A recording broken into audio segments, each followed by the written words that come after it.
Experimento sobre la propiedad coligativa descenso del punto de congelación o descenso crioscópico.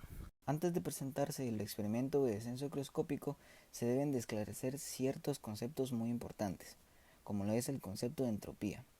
Pero para entender previamente este concepto, debemos de entender lo que es la energía. Y se dice que esta es la capacidad de producir trabajo. Y como ya se sabe, la energía siempre se conserva, siguiendo lo que nos dice la primera ley de la termodinámica, la cual es la ley de la conservación de la energía.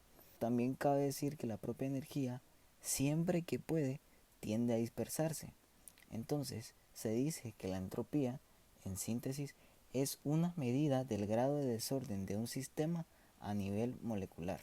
Materiales a utilizar: un trozo de hielo como solvente, sal de mesa o cloruro de sodio como soluto, un hilo de color negro como factor de comprobación para el descenso crioscópico y un beaker con agua. Como primer paso se añade el hielo al beaker con agua. Como segundo paso añadimos el hilo, que va a ser el factor que nos va a comprobar el descenso crioscópico, al solvente, que es el hielo. Factor de comprobación para el propio descenso crioscópico, en este caso es el hilo, no puede entrar o hundirse en el hielo debido a que éste se derrite por el cambio de temperatura que está sufriendo, y lo hace de manera general en toda la superficie del hielo, y eso no da cabida a que el hilo entre, ya que toda la propia superficie del hielo está en un constante derretimiento. Como tercer paso vamos a fijarnos en qué partes del hielo están en contacto directo con el hilo, y allí específicamente es donde vamos a añadir la sal. Después de añadir la sal al hielo, vamos a esperar alrededor de 20 a 50 segundos. Vamos a realizar unos pequeños tirones laterales del hilo para comprobar que ya se haya introducido al hielo. Haciendo la prueba final, vamos retirando al hilo muy suavemente del beaker. El hilo traerá consigo al hielo debido a que éste ya ha entrado en la superficie de él. Acá se puede observar cómo el hilo sí ha logrado introducirse al hielo gracias al descenso crioscópico. Se sabe que las moléculas del agua tienen cierto grado de desorden, y esto también se puede interpretar que, como está en constante movimiento, tienen un posicionamiento desordenado y por ende mayor entropía.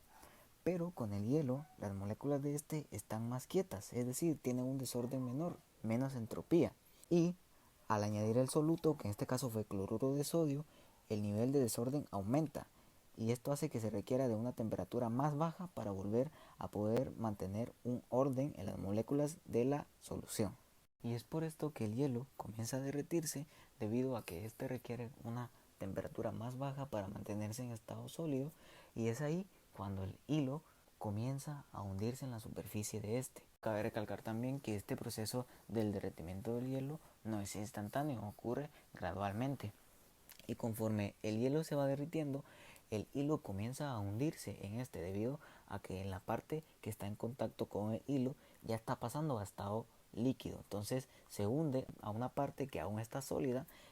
Al tirar del hilo hacia arriba, este trae consigo al hielo, debido a que el hilo se ha hundido a una parte que aún está en estado sólido, pero ha entrado por una parte que ya estaba en estado líquido, y por eso es que pudo entrar a la superficie del hielo. Existen muchas aplicaciones en la vida cotidiana donde este conocimiento nos podría ser útil. Por ejemplo, en países donde los descensos de temperatura son muy altos, ocurre un fenómeno en el cual las partes de las calles o carreteras suelen congelarse. Entonces, en este caso, se podría aplicar cloruro de sodio o algún tipo de sal para descender el punto de congelación o realizar un descenso crioscópico y lograr así que las calles se descongelen. Realizaremos un experimento sobre una de las propiedades coligativas, que es la disminución del vapor. Esta consiste principalmente en la disminución de moléculas en algún disolvente. En este caso pondremos a prueba dos, que es la acetona y el agua. El experimento consiste en medir 1 mililitro de ambas sustancias y ponerlas una en cada servilleta.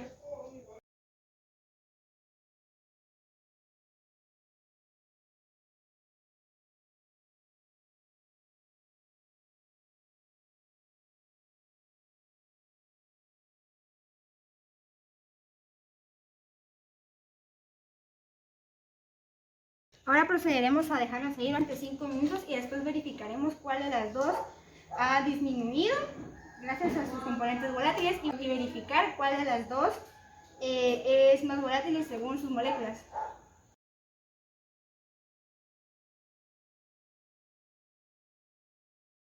Como podemos ver acá, después de que transcurrieron los 5 minutos, pudimos ver cuál de las dos sustancias tiene una mejor evaporación. En este caso, después de los 5 minutos, se presenta la sustancia de agua y lo que resta de la sustancia de la acetona. Después de que transcurrieron los 5 minutos, exactamente, se puede determinar de que la acetona tuvo una mejor evaporación por la razón de que es más volátil y de que gracias al aire ella misma se evapora.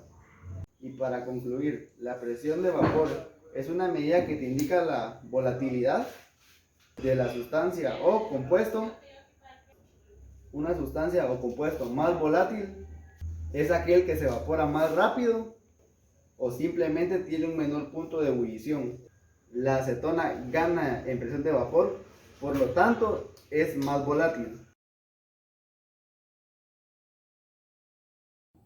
El siguiente experimento de las propiedades coligativas será la elevación ebullioscópica. La elevación ebullioscópica determina sobre el aumento del punto de ebullición de un solvente al formar una disolución con un soluto determinado. El siguiente material a utilizar será una balanza analítica, un litro de agua, papel y lápiz para tomar apuntes, un termómetro, un vertedor, un recipiente para el cloruro de sodio y un recipiente para la sacarosa, la fuente de calor y el recipiente en donde se evaluará la elevación ebullioscópica. También un cronómetro, pero en este caso utilizaré el teléfono celular. Todos conocemos que el punto de ebullición del agua es a los 100 grados Celsius, en un tiempo determinado de 1 a 3 minutos. Hoy probaremos eso, pero con una solución salina. Muy bien, vertiremos cloruro de sodio al recipiente hasta conseguir los 100 gramos. Verteremos los 100 gramos de cloruro de sodio hacia el litro de agua. Revolveremos hasta que todas las partículas de cloruro de sodio se dispersen entre las partículas de H2O. Una vez terminada nuestra solución homogénea, pasaremos a vertirlo sobre el recipiente.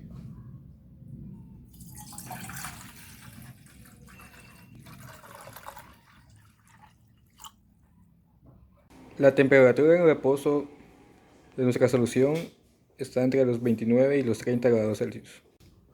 Procederemos a iniciar con la fuente de calor mientras tomaremos el tiempo. Pasados unos minutos, el agua ya hirviendo pasó a los 100 grados Celsius. Por motivos ajenos al experimento no pude mostrar mis pruebas, pero aún así tomé registro de cada minuto a cómo iba el experimento. A los 7 minutos de estar bajo la temperatura constante, la solución salina ha llegado a un punto de ebullición de los 108 grados Celsius, mientras que la solución dulce llegó a un punto de los 103 grados Celsius, de igual forma a los 7 minutos. La esencia del experimento era demostrar la diferencia entre los puntos de ebullición. Así como todos conocemos que el punto de ebullición del agua es de los 100 grados Celsius, por otro lado, el punto de ebullición de la solución salina fue de los 108 grados Celsius. La diferencia entre los puntos de ebullición se encuentra en la cantidad de partículas que están dispersas en la solución. Experimento de presión osmótica. La presión osmótica puede definirse como la presión que se debe aplicar a una solución para detener el flujo neto de disolvente a través de una membrana semipermeable. La presión osmótica es una de las 4 propiedades coligativas de las soluciones. Depende del número de partículas en disolución. Sin importar su naturaleza, se trata de una de las características principales a tener en cuenta en las relaciones de los líquidos que constituye el medio interno de los seres vivos, ya que la membrana plasmática regula la entrada y salida del soluto al medio extracelular que la rodea, ejerciendo como barrera de control. Los materiales son papel celofán, agua, azúcar, colorante, 2 recipientes. La solución de agua con azúcar se colocó en una botella de plástico y luego se le colocó la membrana semipermeable, que en este caso era el papel celofán. Se sujetó con un elástico. Luego en otro recipiente de plástico se virtió agua y se procedió a colocar la botella de plástico de cabeza para que la membrana quedara entre los dos líquidos. En este caso no ocurrió el fenómeno de ósmosis que se esperaba, ya que no hubo movimiento del agua al interior de la botella. Esto puede deberse a factores como pH, temperatura y factores externos que pueden afectar la membrana y el flujo de las soluciones. Decidimos mostrarles un mejor ejemplo. En este video vamos a explicar nuestro proyecto para medir la presión osmótica de una solución. En el primer sistema colocamos dentro un vaso precipitado con agua una bolsa de celofán. Dentro de ella agregamos 52.2 gramos de azúcar con 100 mililitros de agua y como indicador utilizaremos rojo de metilo. En la parte superior colocamos una jeringa conectada a un capilar.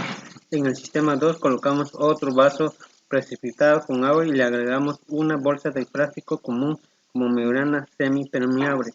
Dentro de ella 52.2 gramos de azúcar con 75 milímetros de agua y el indicador rojo de metilo. Después dejamos reposar ambos sistemas por 22 horas.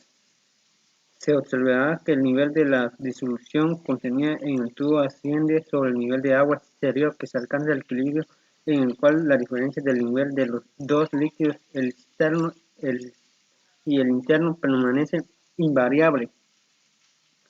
El nivel de la disolución azucarada del tubo comienza a subir, alcanzando una altura definida que depende de la concentración de la disolución. La presión hidrostática resultante de la diferencia de niveles de la disolución de azúcar en el tubo y en la superficie del agua pura es la presión osmótica de la disolución en el celofán o el plástico. Funciona como una membrana semipermeable que permite el paso libre del agua, no del azúcar, cuando el transporte de materia ha alcanzado el equilibrio de la disolución de azúcar a cualquier profundidad. Se encuentra una presión hidrostática en exceso sobre agua pura a la misma profundidad. Al término del tiempo, en el sistema 1 existe un aumento de 4.5 centímetros de la disolución. En el sistema 2 únicamente subió 5 milímetros. Recordemos que la presión osmótica es la presión necesaria para detener la ósmosis, es decir, detener el movimiento de agua de un lado con menor concentración de soluto a otro con mayor concentración de soluto. Cuando de un lado de la membrana semipermeable la concentración de soluto es mayor que el otro lado, el disolvente atraviesa la membrana desde donde hay menor soluto hacia donde hay más, para compensar ambas concentraciones.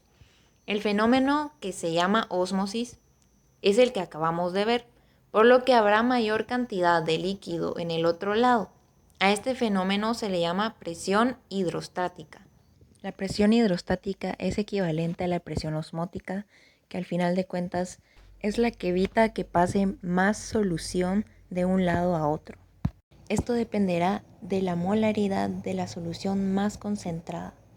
La presión osmótica se mide en atmósferas y su fórmula es pi es igual a molar por constante universal de los gases por temperatura. Para el experimento anterior se decidió realizar una resolución de los resultados por medio de factores de conversión. Los resultados anteriores indican la cantidad de presión que debe ser aplicada respectivamente a cada una de las disoluciones para evitar el flujo del disolvente a través de la membrana.